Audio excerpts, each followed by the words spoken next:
Vamos conversar um pouquinho sobre o mês da Bíblia, e nesse ano o mês da Bíblia vai tratar sobre o livro do profeta Ezequiel. É um livro profético, mas ele tem um monte de tempero. De cara, quero falar para você, não fique preocupados aqui com os slides, tá? É mais para a gente só ter uma noçãozinha, mas a gente envia esses slides para vocês e uma pequena apostilinha sobre o livro do profeta Ezequiel, tá bom? Para a gente ter aí os contatos. E vamos aproveitar para a gente entrar no mundo da Bíblia através desse livro. Uma coisa sempre muito importante, quando a gente vai olhar para a Bíblia, toda a Bíblia, ela traz ferramentas para ajudar a gente a ler a própria Bíblia. E entre as ferramentas, nós temos em cada livro bíblico uma introdução. E a introdução das nossas Bíblias em português são introduções que estão bem atuais com a pesquisa bíblica. E nela, na introdução, traz ali algumas informações importantes que nos ajudam a ler, entender e interpretar o livro bíblico. Então, toda a introdução do livro bíblico traz lá um conjunto de dados, um conjunto de ideias que são facilitadoras para a nossa leitura da Bíblia. Traduzindo, fica bem mais fácil ler a Bíblia quando a gente começa lendo a sua introdução. O que eu vou passar para vocês aqui hoje é mais ou menos a introdução que você tem na sua Bíblia. E essas informações, elas são sempre preciosas. Vou dar uma dica de padre biblista. Eu sou biblista, então tem as manhas, né? Ai, Frei Demétrios deu um curso sobre o Apocalipse de São João. O que eu faço? Pego um papel e vou lá na introdução do livro do Apocalipse. Ler a introdução, é uma folhinha, uma pagininha pequenininha, e vou anotando lá os dados importantes a lápis, vou colocando lá a lápis. Quem é o autor? O autor é fulano. Escreveu para quem? Escreveu para ciclano. Que época? Tal época. Qual o principal problema? Principal problema. Qual o esquema do texto? Introdução, primeira parte, segunda parte, conclusão. Vou anotando bonitinho. Quando eu vou dar o curso, eu pego aquele papel que já está aqui na cuca agora, porque eu copiei, né? E aí eu falo como se fosse assim o maior doutor em Bíblia. É nada, entendeu? Mas aquele conteúdo ali, né, faz a gente parecer que sabe. Então, dica para você que é agente da comunidade, da paróquia, que você que é catequista, ministro, você que faz parte do círculo bíblico, dos grupos de vivência, você que faz parte da pastoral da igreja. É a melhor dica. Anota lá bonitinho, você chega lá e fala, olha, o livro do profeta Ezequiel, ele foi importante porque Ezequiel, ele pregou durante o exílio na Babilônia. O exílio na Babilônia aconteceu do ano tal ao ano tal. Aí parece que eu sei, não parece que eu sei? Mas não, é tudo copiado, ok? Então, vai aprendendo a dica prática da coisa, tá bom? Com essas informações, a gente olha para o texto bíblico. E quando a gente lê o texto bíblico, a gente lembra, nossa, aquela informação da introdução, ela está aqui, é importante. E aí as coisas ficam mais claras. E a Bíblia, que para alguns parece chata, ela começa a ficar legal. Apesar que não existe chata Bíblia. Existe gente chata que lê a Bíblia. Voltando. Então, quando a gente olha para a Bíblia, a introdução vai nos ajudar, tá? O que é que geralmente uma introdução da Bíblia traz?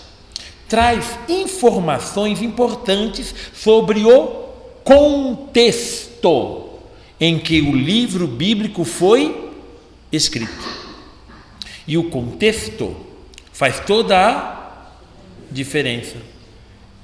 E aí, O livro do profeta Ezequiel, ele nos narra uma jornada profética. E aqui eu trago uma pequena informação para você, que claro que eu copiei de uma introdução, só que eu mudei para falar que fui eu, entendeu? Por isso está lá, by Demétrio Silva. Mas nada, é tudo cópia, é que nada se cria, tudo se... Que vergonha. Então, é isso, tá? E aqui eu vou partilhando com vocês algumas informações, quem conseguir ler assim, mas não se preocupe, a gente vai fazer chegar na mão de vocês, tá? O livro de Ezequiel é uma obra única na Bíblia hebraica, repleta de visões estranhas e ações simbólicas. Para compreendê-lo, é essencial conhecer o contexto histórico em que o profeta viveu e pregou. Ezequiel exerceu seu ministério na Babilônia, fora da terra de Israel, usando expressões como veio-me a palavra de Javé e filho do homem. Lembra que Jesus fala o filho do homem, o filho do homem, o filho do homem? Essa expressão vai aparecer muito no livro do profeta Ezequiel. Algumas Bíblias vão traduzir criatura humana. Criatura humana. Só que o mais assim, literal mesmo, é filho do homem, que vai se tornar um título messiânico. Vai se referir ao Messias. Por isso, Jesus vai falar muito sobre o Filho do Homem, porque Jesus é o Messias. E aí se usa muito, olha, o Filho do Homem para contrastar a fragilidade humana com o poder divino. Esta apresentação, então, que nós vamos conversar aqui, vai apresentar aspectos fundamentais do livro do profeta Ezequiel e sua relevância histórica e espiritual. Ok? Muito bem. Aqui, olha, eu que escrevi aqui, ó, nesse couro, não escrevi nada aqui não, tá? Volta aqui. Isso aqui é a imagem gerada por inteligência artificial, viu que chique? Muito bem. Então, é importante saber autor, destinatário e data. São informações importantes para a gente sempre entender qualquer texto bíblico. Então, sempre quando você for ler um texto bíblico, fique com aquela pulga atrás da orelha. Quem escreveu? Para quem escreveu e quando escreveu? Quem escreveu? Para quem escreveu? E quando escreveu? Essas informações são importantes. A gente abre o nosso baúzinho, ainda um outro aqui tem aquela caixa de sapato com cartas. Tempo onde nós escrevíamos cartas. E a gente pega lá, puxa uma cartinha lá, folha amarela. Aí está lá, nossa, essa carta é da minha mãe. Minha mãe que me mandou em 1978. Está amarelinha. Olha, naquele ano aconteceu tal coisa com a nossa família. Então, a data da carta é importante para a gente entender o contexto da carta.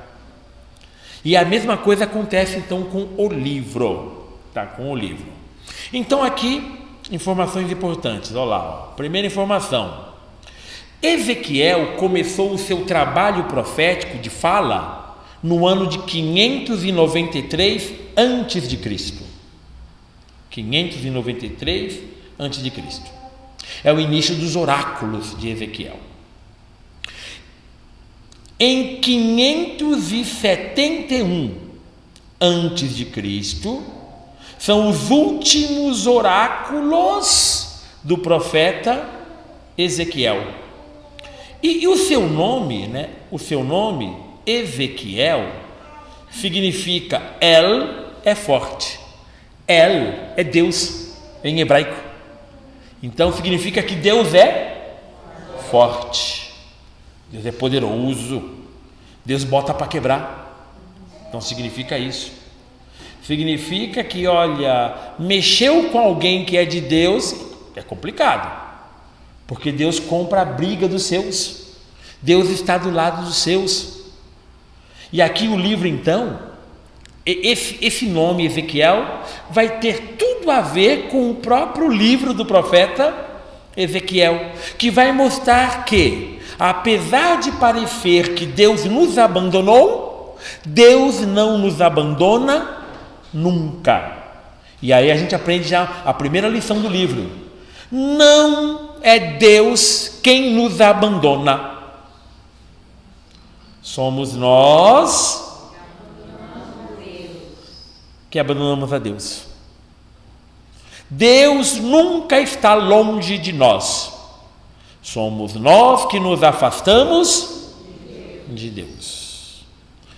Deus nunca fala mal de nós, é a nossa língua que é do tamanho de... deixa para lá. Muito bem. Não precisamos entrar em detalhes. Muito bem. Então, aí nós encontramos um pouco o significado do texto. Aqui eu tirei uma foto da Babilônia, ó, certo? Com a minha máquina do tempo, tá? Então temos aí a Babilônia da época. Muito bem. Informação importante, então. A formação e o contexto do profeta Ezequiel, tá bom? Então a formação, primeira coisa que é muito importante, ó. O profeta Ezequiel, sua formação é sacerdotal. Ele é um sacerdote hebreu. É um sacerdote hebreu. Ezequiel era um sacerdote do templo de Jerusalém. Do templo de Jerusalém. Formado na escola teológica da monarquia davídica. O jeito que ele era sacerdote era o jeito que foi criado durante o reinado de Davi e Salomão. Então ele é um sacerdote judeu, que pensa como judeu, que tem o jeitão do sacerdote, e se tem uma coisa que sacerdote naquele tempo cuidava, era do puro e do impuro. Então o sacerdote tem muito essa visão de puro e de impuro. Vem uma pessoa com uma mancha de pele, o sacerdote vai ver se aquela mancha é pura, é uma mancha qualquer, ou se aquela mancha é impura, lepra. Se for lepra, ele declara: você está impuro. E essa pessoa vai ter que se retirar da sociedade, porque senão ela vai contaminar as outras pessoas.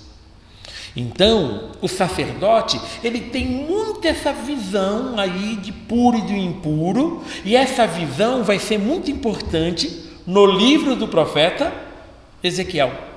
O livro do profeta Ezequiel vai ter muito essa história de puro e de impuro. E geralmente o impuro é o quê? É o ser humano se afastando do seu Deus. E a pureza é quando o ser humano abraça o seu Deus. Quanto mais perto de Deus, puro; quanto mais longe de Deus, impuro. Ele tem uma profunda influência deuteronomista. Isto é, ele é marcado pelo movimento dos levitas, com ênfase no templo de Jerusalém como a única morada de Javé.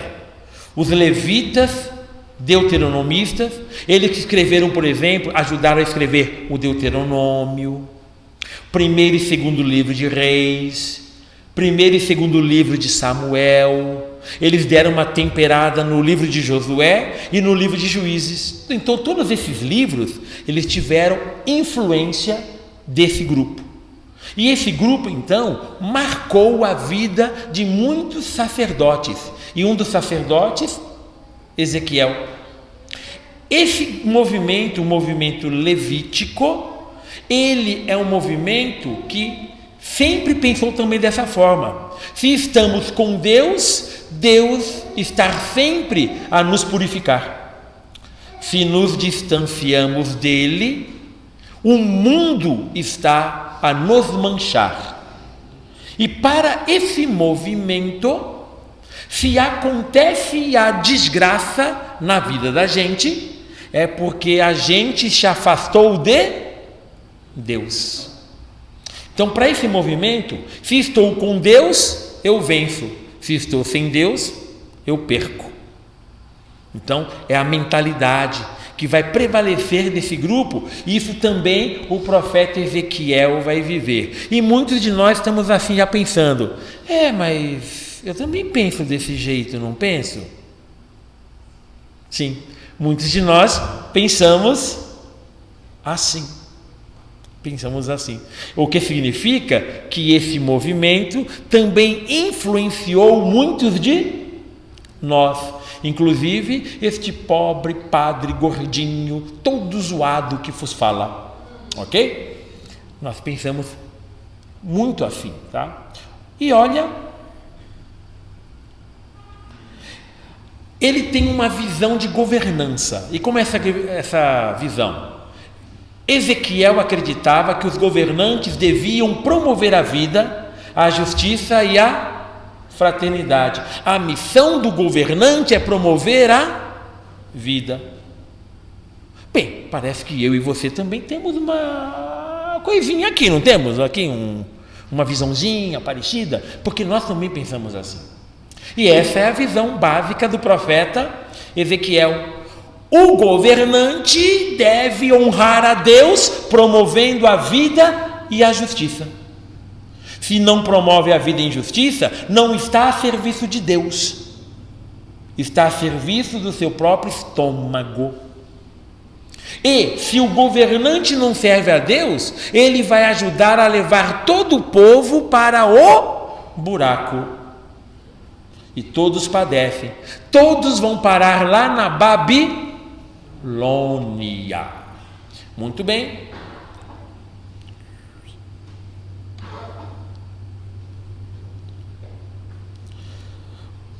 O nosso amigo Ezequiel, ele viveu durante o período dos últimos reis de Israel, ou melhor, dos últimos reis de Judá.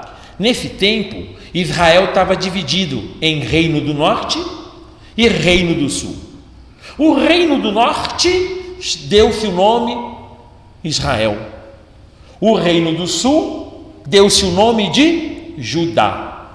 Israel já tinha sido destruído pelos assírios. Agora quem está chegando junto é a Babilônia. E os últimos reis de Israel estão num grande problema, porque a Babilônia quer passar por ali para alcançar as fronteiras com o Egito. Israel então, ou Israel negocia a paz e começa a pagar imposto para a Babilônia, ou a Babilônia vai chegando com uma voadora de 2 pés no peito. Quem vai falar muito sobre isso é o profeta Jeremias. O profeta Jeremias vai falar muito sobre isso. Jeremias defendia que Judá deveria se entregar aos babilônios, porque Jeremias acreditava que Deus, devido à injustiça de Judá e seus governantes, Deus havia decretado que Nabucodonosor, ele seria o instrumento de castigo para os judeus, porque os judeus se afastaram de Deus e abraçaram a idolatria, isto é, abraçaram o sistema que mata a fraternidade. Que sistema é esse? Cada um por si e os deuses por todos. Só que Deus ensinou, desde o Egito, Deus ensinou o quê? Eu preciso de você, você precisa de mim. Se eu não cuido de você e você não cuida de mim, ambos perecemos, ambos morremos. Então, o povo de Deus é um povo de irmãos, onde eu cuido de vocês e vocês cuidam de mim. Se há alguém velhinho, o que diz a lei? honra pai e mãe. Então a gente cuida dos mais velhos, porque um dia nós ficaremos mais velhos e alguém cuidará de nós. Então esta é a lei de Deus. Só que lá no tempo do profeta Ezequiel não se viveu isso. Os idosos foram desprezados, os órfãos foram abandonados, as viúvas não tiveram assistência, os estrangeiros foram desprezados e os pobres foram assassinados. Com isso então, o país se enfraqueceu e a Babilônia, que é poderosa, fala: é agora que o bicho vai pegar. E é nesse contexto então, que o profeta Jeremias tinha anunciado, e que agora o profeta Ezequiel anunciará.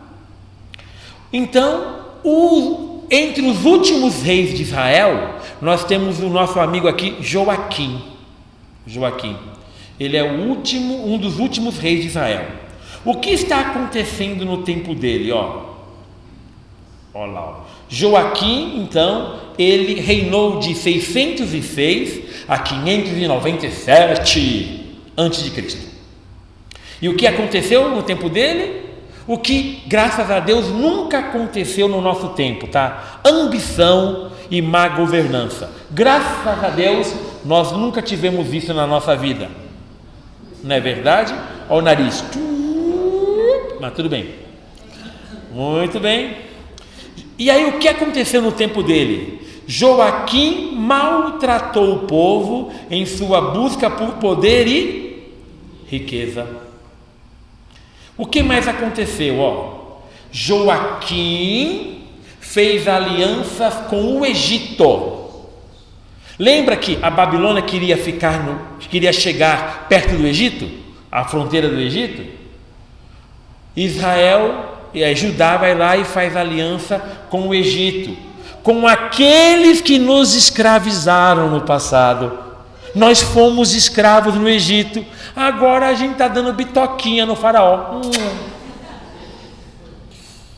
O bicho está pegando. E aí o que acontece? A gente faz aliança com eles. Faraó, estamos lá. Faraó. Tá bom, estamos lá fazendo isso. E aí, isso vai ter consequências, porque tudo que a gente faz tem consequências. Vai ter consequências. O que aconteceu? A Babilônia chegou, cercou Judá, e Joaquim morreu durante o cerco babilônico, sucedido por seu filho Joaquim. Peraí. Mas o rei não é Joaquim? Mas perceba o final, tá? Perceba o final. Joaquim aqui está com que letra? A letra M. O filho dele é Joaquim, mas com qual letra? A letra N de navio. Ok? Então, morre o pai, assume o filho. Mesmo nome, mas o finalzinho muda, tá bom? Para diferenciar. Então, esse Joaquim é o Joaquim filho. Então aconteceu um problema. Quando o imperador babilônio, com seu exército, cercou Judá, e acabou então nessa batalha o rei Joaquim com M de Maria, acabou morrendo, houve uma primeira deportação. Então o exército babilônio tomou pessoas importantes de Judá e levaram cativos para a Babilônia. Então foi uma primeira deportação.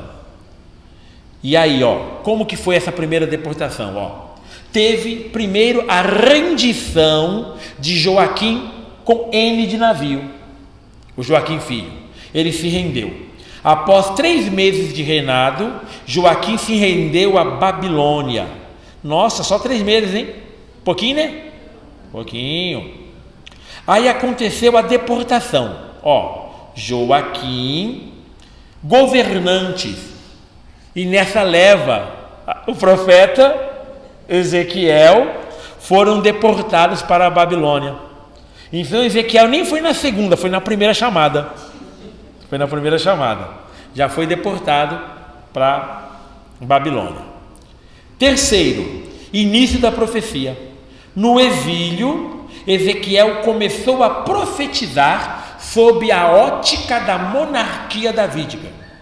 Israel, para funcionar, precisa obedecer a Deus e precisa ter um rei descendente de Davi. No coração de Ezequiel, precisa ter um rei descendente de Davi. Então Ezequiel sonha que vamos voltar para a Judéia, para Judá, e lá em Judá a gente vai reconstruir nosso reino e teremos um descendente de Davi no trono. Então ele tem esse projeto. Isso passou para a gente. Sabe como passou para a gente? Porque eu e você também cremos que para o mundo dar certo, nós precisamos que tenha um descendente de Davi no trono. Só que para nós, esse descendente de Davi chama-se Jesus Cristo. Então para nós, Jesus é o legítimo e verdadeiro descendente de Davi. E é Ele quem deve reinar. Ele é quem deve reinar.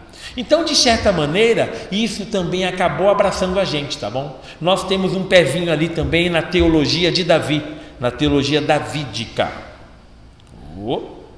Muito bem. O que aconteceu então? Vai aparecer aqui um cara até bom, um cara bom, chamado Sedecias. Ele é parente do rei que morreu, é parente, tá? Do rei que morreu e desse rei que foi levado. Sabe esse Joaquim com N? Então, ele foi levado para lá, mas teve seus problemas, tá bom? Vamos entender a partir de agora a questão. O rei da Babilônia, Nabucodonosor, como é que vocês vão gravar esse nome? O nome dele é Nabuco. Só que ele morava num bairro na Babilônia chamada Nosor. Então quem queria falar, olha, quem é o rei? É o seu Nabuco do Nosor. Ok? Não tem nada a ver, gente. Esqueça, nada, não esqueça. Não tem nada a ver. O nome dele é Nabucodonosor. Combinado? Apenas isso. Tá? Nabucodonosor, ele nomeou Sedecias como rei de Jerusalém pela Babilônia.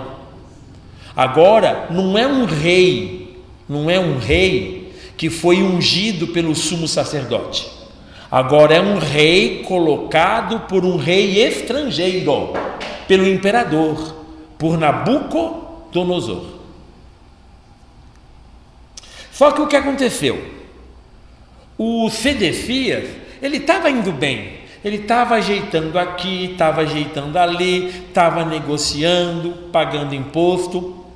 O povo pobre começou a perceber certas melhoras, mas por baixo do pano ele começa a fazer alianças com o Egito, com Amon, com as nações vizinhas para lutar contra a Babilônia. Nesse período aqui, também está pregando não apenas Ezequiel lá na Babilônia, mas na Judéia, quem está pregando ainda nesse momento é o profeta Jeremias. Já está idoso o profeta Jeremias, mas ele continua pregando. E ele está falando, gente, vamos apoiar Sedecias, que o que ele está fazendo é algo bom. Só que Sedecias começa a fazer aliança novamente com as nações estrangeiras, as mesmas de sempre. E aí o que acontece? Certo? Acontece isso aqui. Ezequiel, já nesse mesmo momento, ele concorda com o profeta Jeremias. Não vamos aceitar o domínio babilônio, porque a condição do povo pobre melhorou para vocês terem ideia. Eles, o povo, está achando melhor ser dominado pela Babilônia do que pelos reis de Judá, porque os reis de Judá estão piores do que o faraó no Egito, para vocês terem ideia. Então o profeta Ezequiel também concorda, e por isso ele começa a condenar a política militarista e expansionista de Sedecias. Então tanto o profeta Jeremias quanto o profeta Ezequiel concordam com isso. É melhor baixar a bola, porque a coisa está melhorando, vamos baixar a bola. E no coração de Jeremias, o rei Nabucodonosor é um instrumento de Deus para purificar o povo de Israel. E para Ezequiel está sendo a mesma coisa. Então, eles vão criticar essa política de Sedecias. Você já sabe onde isso vai dar? Você já imagina? Aonde é que vai parar essa história?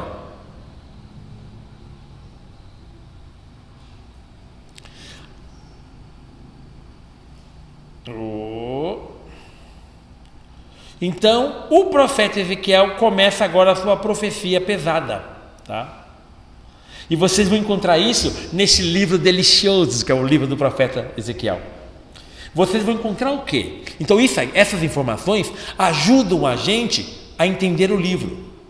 O livro, mais do que falar sobre o futuro, estava falando sobre o presente. E aí vem a deixa. O presente daquela época se faz presente no presente de nossa época. E muitas daquelas coisas que lá eles falavam serve para nós em nosso presente.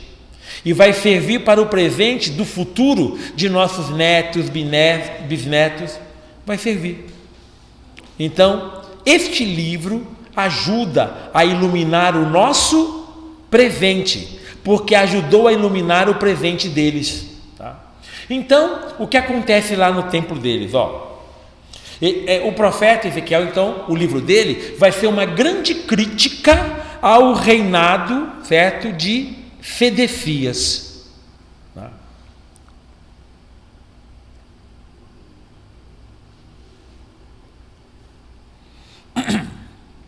Primeiro, Ezequiel vai criticar a idolatria no templo de Jerusalém.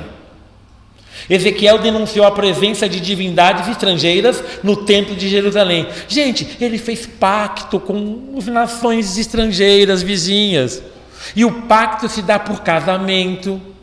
Eu me caso com a filha do rei vizinho, e a filha do rei vizinho é sacerdotisa, e ela traz lá então os seus deuses. Se colocaram ídolos, estátuas dos deuses dentro do templo de Jerusalém. E com a idolatria vem o espírito da idolatria. Cada um por si e os deuses por todos. E aí, eu não cuido de você, você não cuida de mim, e ambos vamos para o buraco. É isso. Então, ele vai criticar profundamente isso. Mas olha, mais crítica, Ele critica o abandono divino. Ele vai falar sobre isso, o abandono divino. É uma grande crítica ao povo, é uma grande crítica a Judá.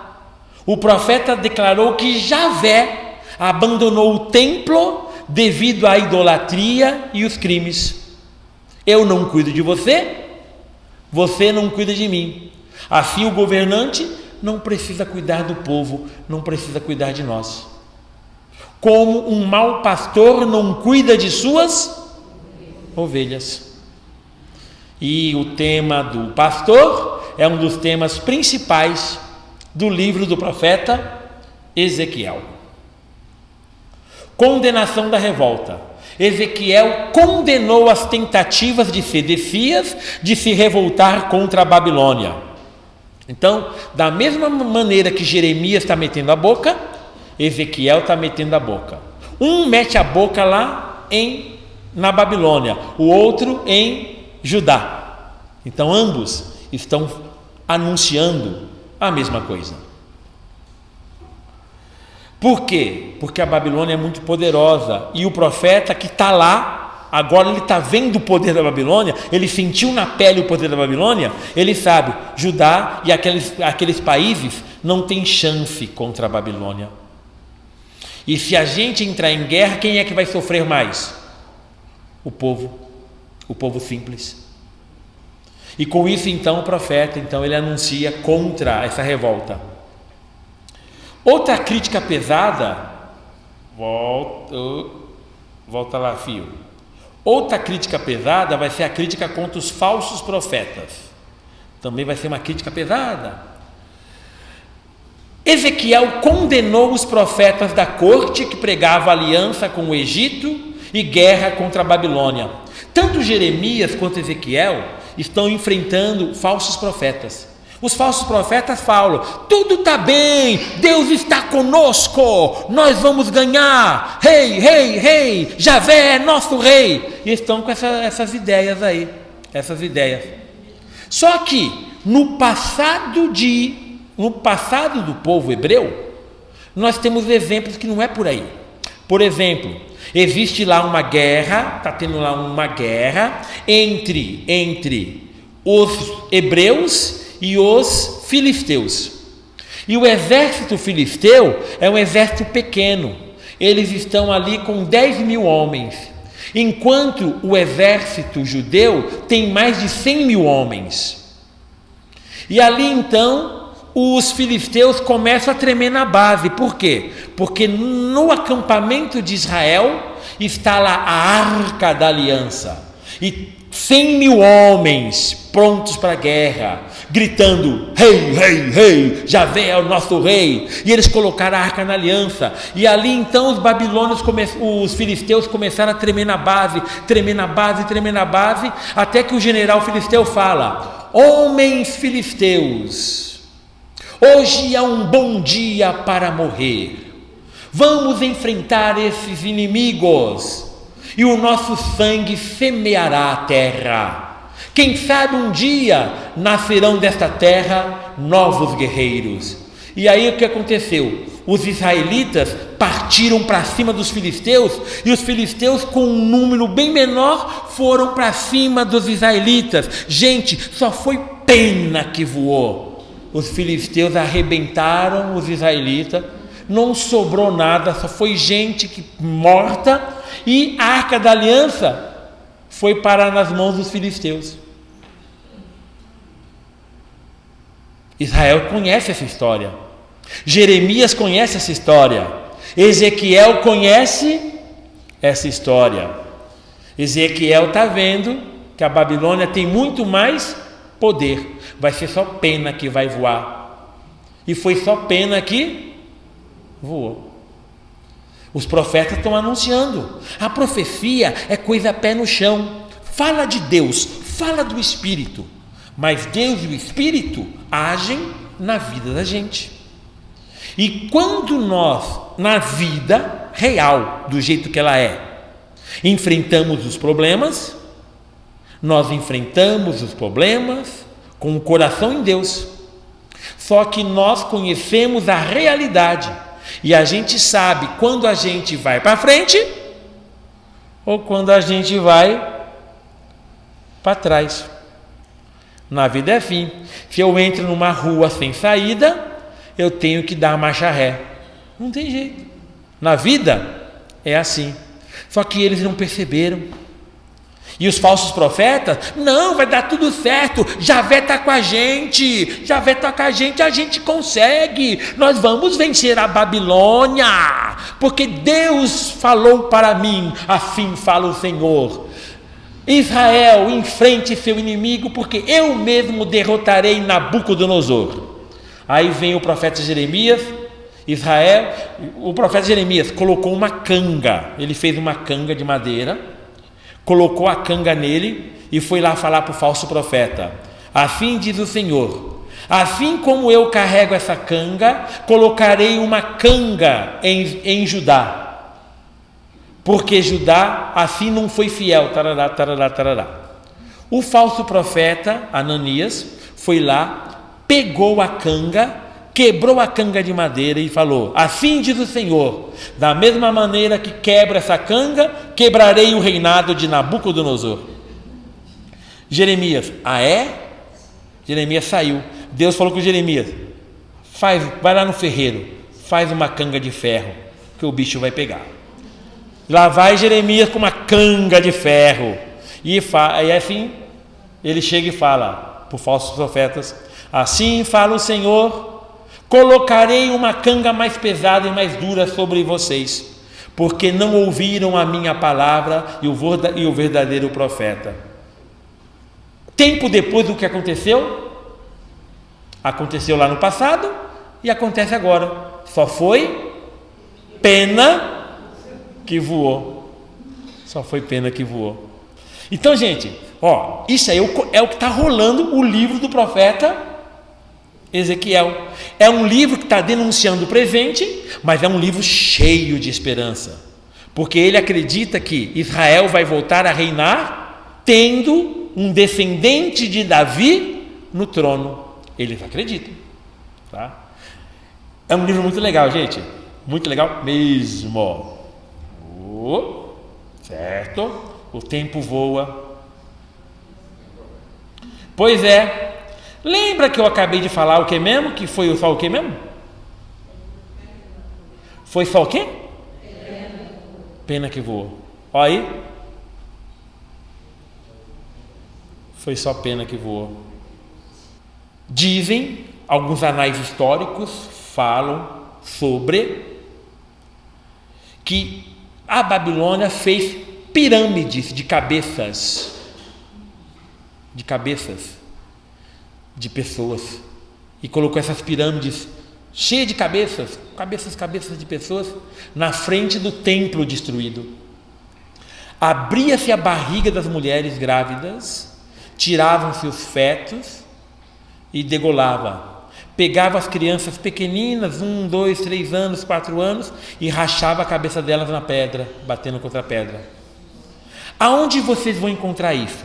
Vocês vão encontrar isso no Salmo 137. Salmo 137. Em algumas Bíblias, 136. Geralmente é 137, 136. Ou 136 e 137 juntos, tá bom? Vale a pena vocês darem uma olhada nesse salmo. Ele é pequenininho, tá? Junto aos canais da Babilônia, nós sentávamos e chorávamos com saudades de Sião. Nos salgueiros de sua margem, pendurávamos nossas harpas. Lá, os que nos exilaram pediam canções. Nossos raptores queriam divisão. Cantem para nós um canto de Sião. Como cantar um canto de Javé em terra estrangeira?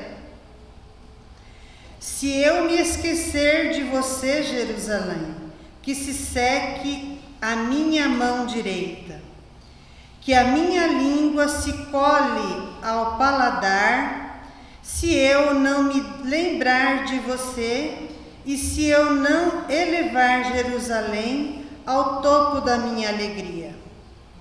Javé pede conta aos filhos de Edom, no dia de Jerusalém, quando diziam: arrasem a cidade, arrasem até os alicerces.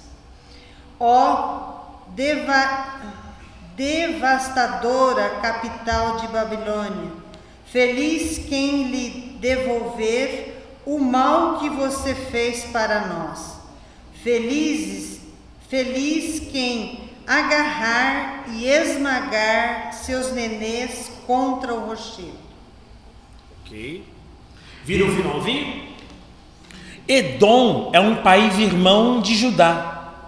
Edom ajudou a Babilônia, traiu Judá, ficou do lado da Babilônia e ajudou a invadir a Babilônia, a Judá, e destruir Judá.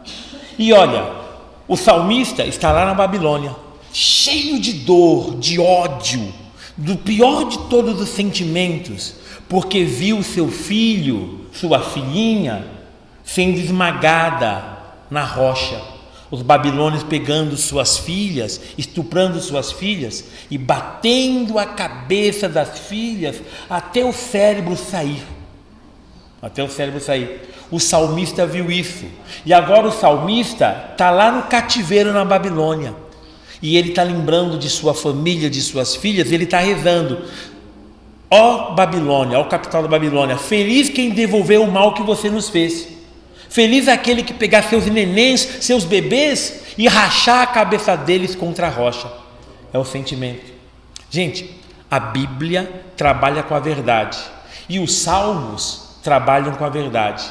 Os sentimentos rezados nos salmos são os sentimentos que habitam o nosso coração. Não tem essa história de eu estou lá com raiva de você, eu rezo: ai Senhor, eu quero tanto bem essa pessoa. E Deus só olhando assim para mim, né? Se quer bem, né? Ai Senhor, cuida dela para mim, Senhor. Senhor, bem que aquele caminhão que está vindo ali podia passar por cima dela. Peraí, Senhor. Bem que um raio, né, Senhor, podia cair sobre a cabeça. Peraí, Senhor. Então, os salmos, eles refletem o que as pessoas têm dentro. Se tem tristeza, o salmo vai falar de... Se tem alegria, se tem de paz, se tem de ódio. Entenderam mais ou menos? Esse salmo é um salmo feito na Babilônia, na mesma época do profeta Ezequiel. E é isso que está rolando aqui. O que aconteceu foi só pena que voou. Então, queda de Jerusalém e o exílio. Quando acontece então essa queda total? Em 597 foi o primeiro, né? O primeiro golpe. Agora é em 587, tá? Em 587. Nabucodonosor reage violentamente à revolta de Sedecias. Nabucodonosor disse: pode matar todo mundo, pode acabar com isso, certo? Pode acabar com isso. Devastação.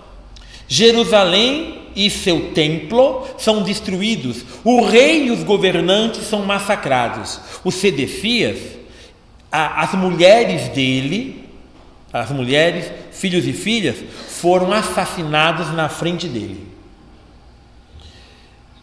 Tocaram fogo no templo na frente dele. Quando mataram a última filha dele, filho e filha dele, pegaram e furaram os olhos dele, para que a última visão que ele tivesse fosse a destruição de Jerusalém e a morte de seus filhos. Foi o que aconteceu. E aí teve a segunda deportação. A primeira foi aquela que o profeta Ezequiel foi. Agora teve a segunda. O resto da população pobre de Jerusalém é deportado para a Babilônia. Claro, ficou gente na Babilônia, em Judá, trabalhando a terra para pagar imposto. Mas grande parte da população foi levada para a Babilônia. O pau quebrou. Muito bem. Aí, gente, diante de todo esse sofrimento, lá no exílio, nasce a gente chama aqui de teologia, nasce uma espiritualidade lá, a partir do sofrimento do exílio. Por quê? Porque eles lembram do Egito. No Egito fomos escravos. E agora estamos no cativeiro na Babilônia. Então tem muita coisa a ver. É como se voltássemos ao Egito. Centenas de anos depois, voltamos ao Egito. Então nasce uma teologia, uma espiritualidade. Ezequiel atribui a destruição e o exílio ao pecado do povo de Israel, especialmente a infidelidade dos governantes. Eu pequei, você pecou, mas o governante pecou, com toda certeza.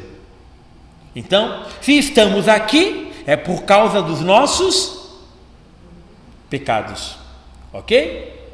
E principalmente os pecados dos nossos governantes.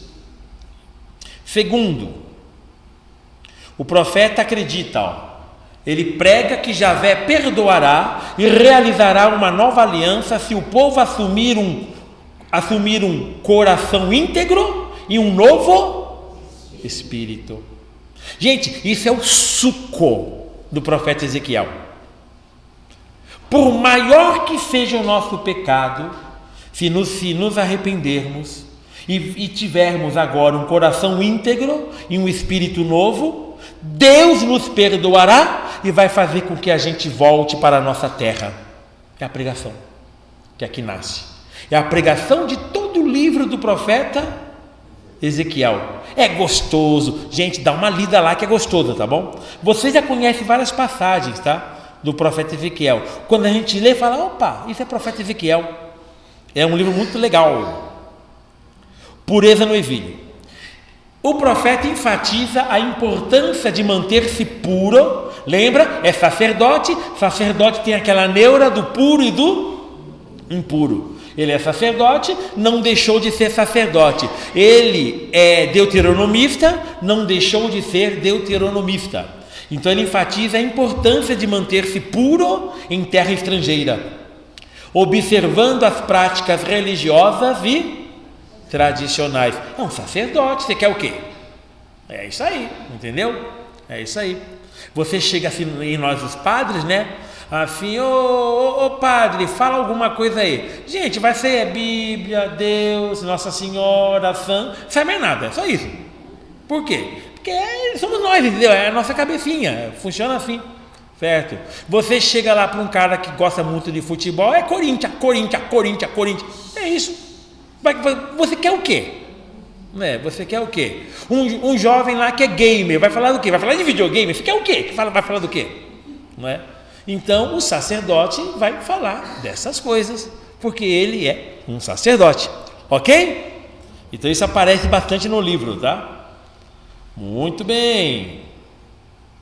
E aí, gente, tem algumas ideias importantes na teologia do profeta Ezequiel. Algumas ideias importantes. Uma primeira ideia é a responsabilidade individual. O governante tem seu pecado, mas eu também pequei. O governante trouxe ídolo, mas eu fui lá também dar uma rezadinha, acender uma velinha lá pro Deus, pro Molon, o Deus Molon, o Deus Moloque, para Asherá, Ishtar. Eu fui lá para Baal, eu fui lá dar uma rezadinha para ele, entendeu? Fingindo que como que eu não soubesse, entendeu? Então o que acontece? Eu também participei lá, então eu não posso tirar o meu bumbum da seringa. A injeção vem, tá? A injeção vem. É aqui, ó, que vai vir a vacina. Então é isso aí. Então desse jeito. Eu falei isso? Volta. Então, cada pessoa será julgada por seus próprios pecados, não pelo dos seus antepassados. Porque virou moda. Olha, gente, olha, vou repetir aqui, Cada pessoa será julgada por seus próprios e não pelo dos seus. Mas virou uma moda, uma tal de maldição hereditária. Isso virou uma praga na igreja. Trouxeram essas porcarias lá das igrejas evangélicas norte-americanas. Trouxeram essa porcaria para a igreja católica. E agora a igreja católica está com essas palhaçadas. vou fazer uma oração porque lá o meu bisavô comeu lá um acarajé amaldiçoado e por causa disso ele foi na feitiçaria e agora eu estou todo zoado aqui, estou pagando pelo pecado do meu avô.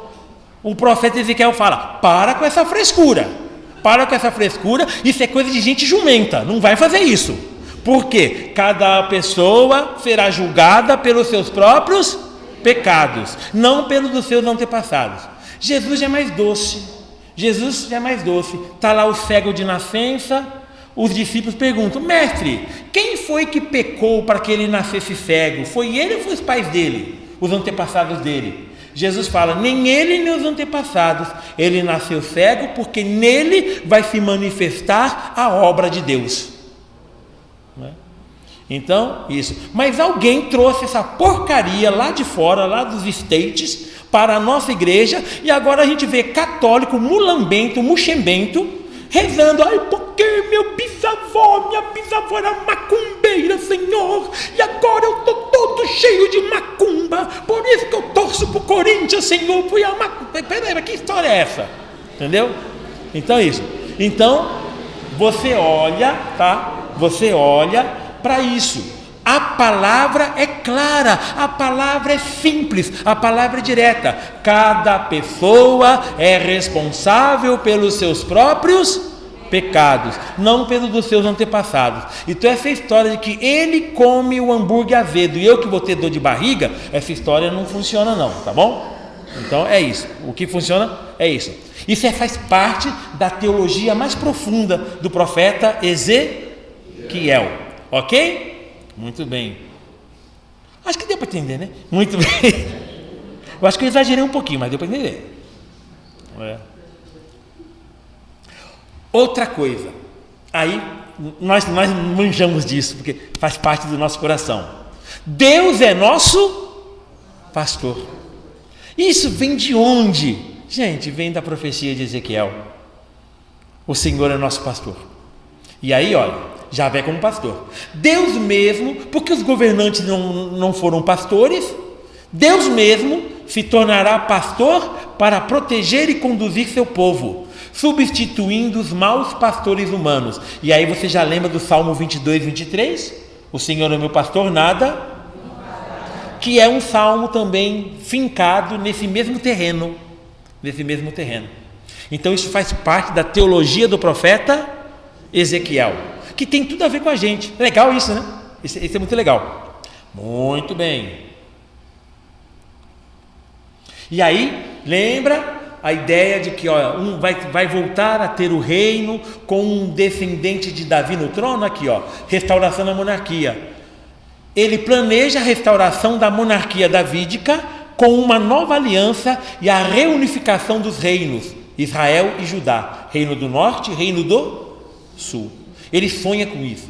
Então o profeta ele fala: vai chegar esse momento onde Israel vai ser novamente uma monarquia com um rei davídico. Nós também acreditamos que um dia Jesus vai reinar totalmente na terra, e quando ele reinar totalmente na terra, ele é um descendente de Davi, chega-se o fim da história, a parousia, quando ele voltar e botar ordem na bagunça.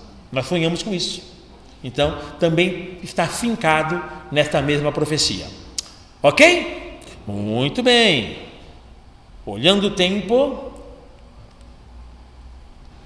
E aí, então, o profeta, ele vai pregar, né, algo muito legal, que é a profecia do retorno do exílio.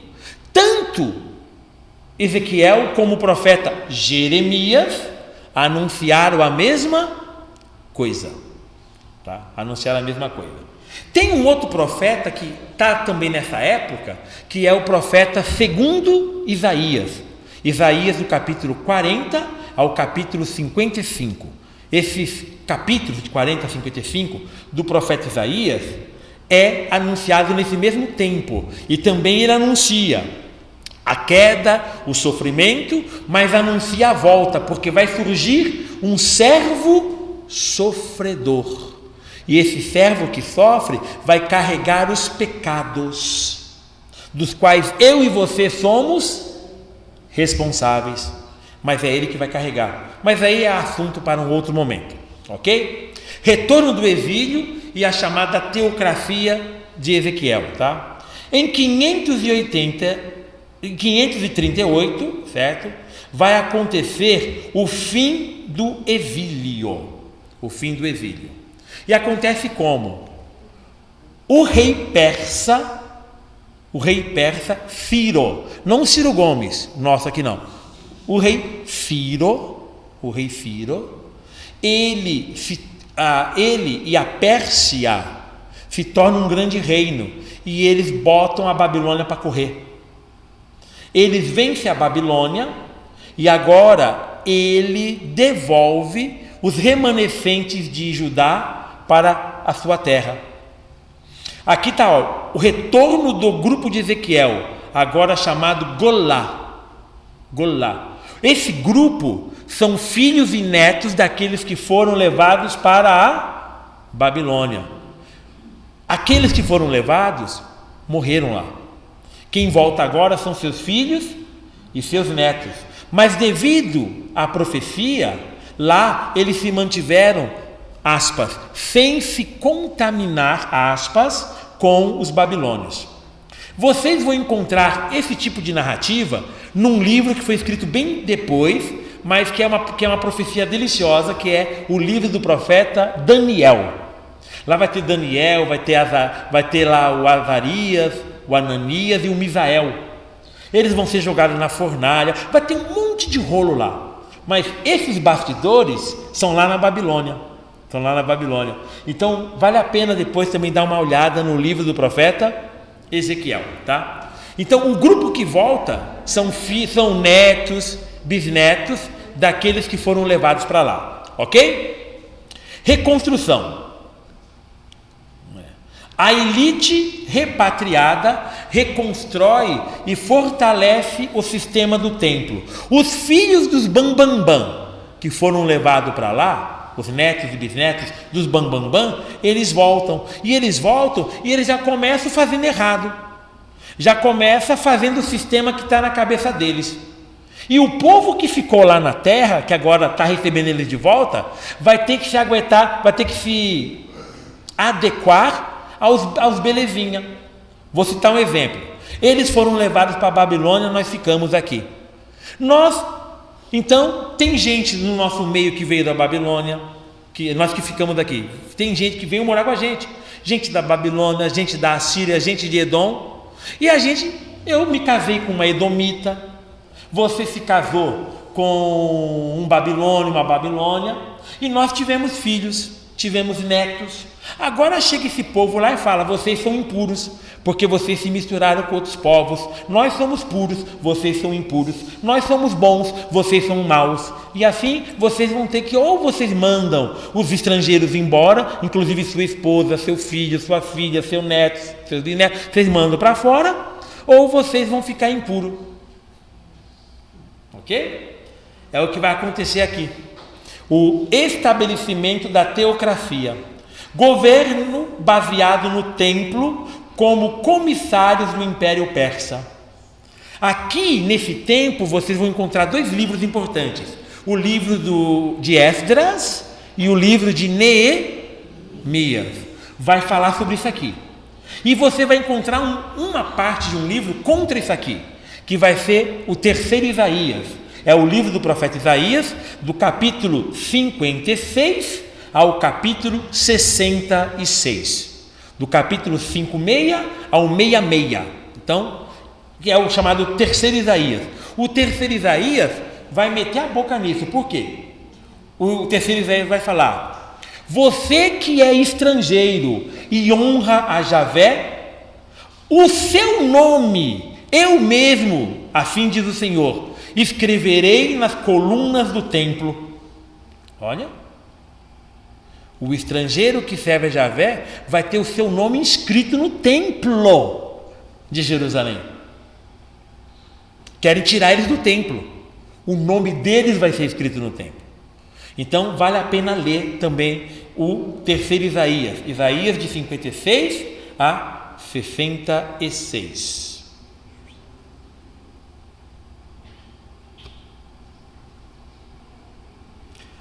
A ideia da Nova Jerusalém, tá? Vai surgir nesse livro, o do profeta Ezequiel, tá? Então você vai ter uma narrativa bonita de um templo, do templo sai um rio, o rio vai indo para o deserto, fecunda o deserto, gera vida.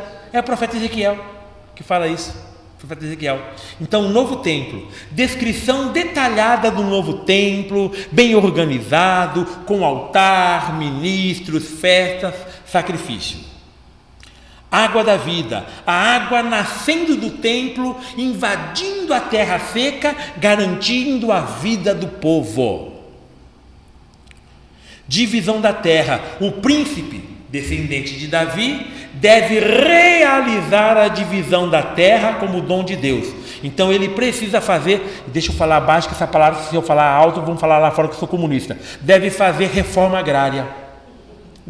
Mas não vai falar isso alto lá fora não, tá? Que o pessoal pega você. Já vai pegar aqui dentro, imagina lá fora. Então não fala lá fora, tá bom? Vai com calma. Mas tem que promover reforma agrária, fazer com que a terra possa voltar para que o povo possa produzir, possa sobreviver. Então, isso também faz parte da pregação do profeta Ezequiel. Muito bem, volta aí, volta, não, é para cá, isso, volta. A estrutura do livro, tá? A estrutura é a redação do livro de Ezequiel. Então, essa parte é importante que vocês tenham, que isso chegue na mão de vocês, tá bom? Então, isso aqui é importante, Nós dividimos ele em 5 partes, tá? Então, na primeira parte, capítulo 1 ao capítulo 3, 21. Vai falar sobre a vocação do profeta Jeremias. Gente, o livro é maravilhoso. Jeremias, ele tem um problema, né? Porque Deus quer que ele fale a palavra, né? Então, Jeremias, né? Ele escreve o livro que Deus manda escrever. Aí a mão pega o livro, a mão de Deus pega o livro, né? E fala para Ezequiel: toma e coma. E ele tem que passar o livro inteiro para o bucho. Eu e você temos que comer a palavra de Deus. E é muito bonito que ele vai comendo o livro. Ele fala que o livro é doce que nem mel. Então ele come o livro é doce, tá? Aí, olha, a segunda parte, de 3:22 ao capítulo 24, versículo 27. Então é um pedaço grande do livro, tá? Oráculos sobre a destruição de Jerusalém. Oráculo sobre destruição de Jerusalém. A terceira parte vai do capítulo 25 ao capítulo 32, tá? Oráculos contra as nações vizinhas que traíram Judá. Edom, nós vimos no Salmo, que Edom traiu e falava para a Babilônia: ataque, devaste. Não é? Então tem o oráculo contra as nações que traíram Judá. Do capítulo, aí a quarta parte, capítulo 33 a 39, oráculos de salvação para Israel. Pensa num trecho bonito, este oráculo. É aqui que nós vamos encontrar aquela leitura onde o profeta Ezequiel é levado em visão para um campo deserto cheio de ossos de gente morta. E Deus fala para o profeta: pregue para os ossos. E o profeta: mas Senhor, só tem osso, só gente morta. É para pregar o que eu mandar. Ele começa a pregar. E conforme ele vai pregando, ele percebe que os ossos vão se juntando. Ele percebe que vai surgindo cartilagem, vai surgindo nervos, vai surgindo músculo, tecidos, pele, cabelo, unhas, olhos. E ele percebe que eles ficam em pé. E aí Deus fala para ele: chame o Espírito. Aí bonito, o Espírito de Deus. Chame o Espírito para que eles tenham vida. Ezequiel: chama, estou mandando. Ezequiel: tá bom. Ezequiel chama o Espírito. o Espírito de Deus vem e coloca neles espírito e vida, e eles passam a viver. Quem são os ossos? Somos nós. Só que Deus, Ele pode fazer-nos viver. E assim então, é o oráculo de salvação de Israel. Israel está que nem ossos ressequidos, mas Deus vai fazê-los viver. Não é? Então, é o oráculo da salvação. Gente, esse texto é maravilhoso. Vocês têm que ler, combinado? Dá um jeito de ler. Frei, eu não sei ler direito. Pega alguém e faz ler para você. Combinado? Muito bem. Se não der, tá bom. Põe no Cid Moreira, ele vai ler para a gente. Mas dá um jeito lá, tá bom? Se vira. Ok? Muito bem. Quinta parte. Capítulo 40 ao capítulo 48. Visão da nova Jerusalém e do povo restaurado. Então, essas partes compõem todo o livro do profeta Ezequiel, tá? Olha ele aqui, ó. Com óculos, viu? Ele já usava óculos naquela época, ó.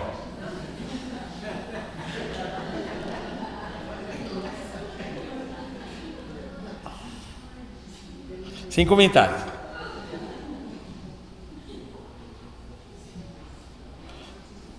Terminando, pessoal, as mensagens principais do livro do profeta Ezequiel.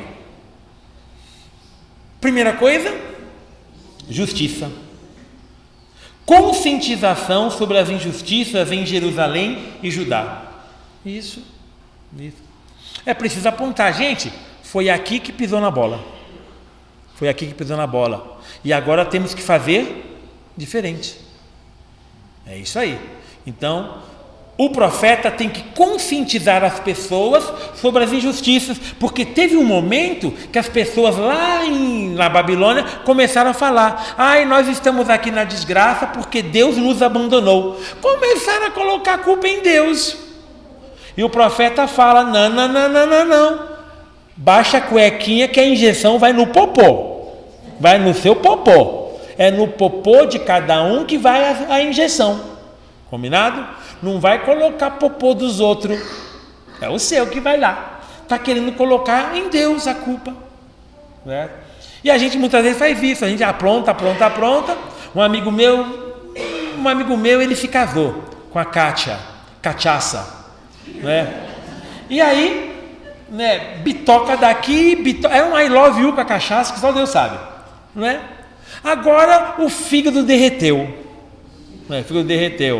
E agora a culpa é de Deus? Não, cada um é responsável. A gente sabe das doenças, dos vícios, mas cada um é responsável. Então,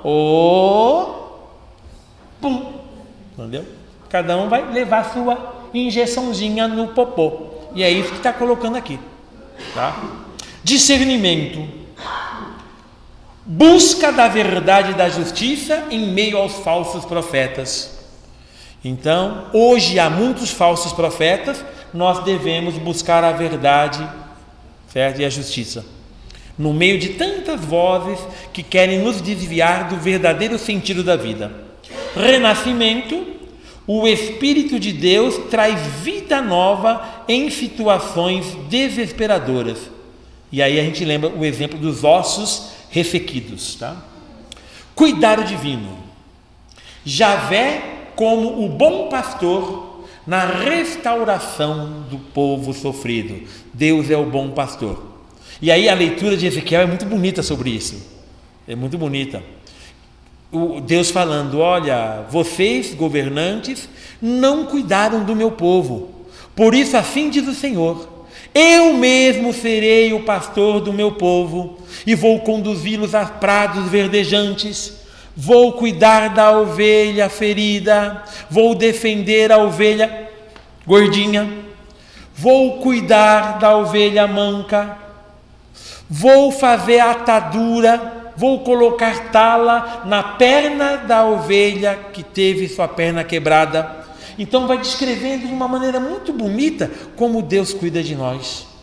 O texto é suculento, maravilhoso. Tem que ler.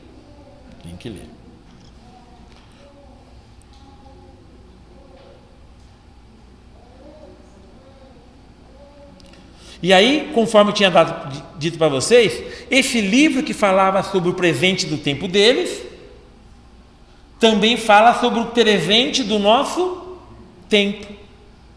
Então esse livro é relevante para nós, tá? Então, primeira coisa, a relevância, reflexão crítica. O livro nos convida a refletir criticamente sobre as injustiças em nossa própria sociedade.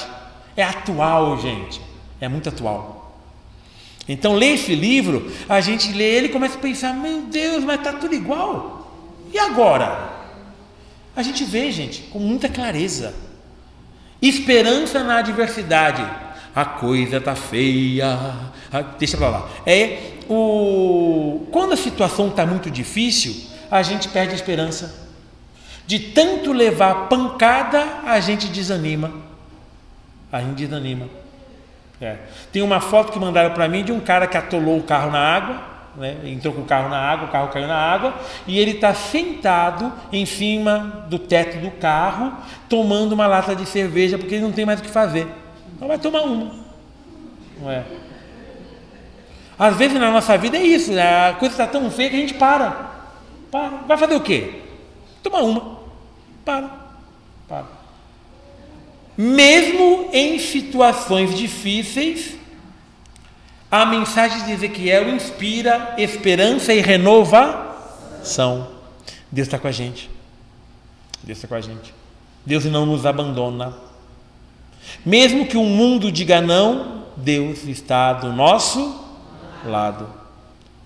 Então a mensagem é de muita esperança do livro do profeta Ezequiel. Chamado à ação. A leitura de Ezequiel deve despertar em nós o desejo de buscar novos caminhos para construir uma sociedade mais justa e pacífica. Não adianta eu falar e ficar lá na minha cadeirinha vendo a novela Renascer. A primeira é melhor que a segunda, tenho certeza. Eu não falei isso, mas tudo bem, vai lá. É isso. Então nós precisamos fazer algo. O livro nos motiva a fazer algo como eles fizeram no tempo deles.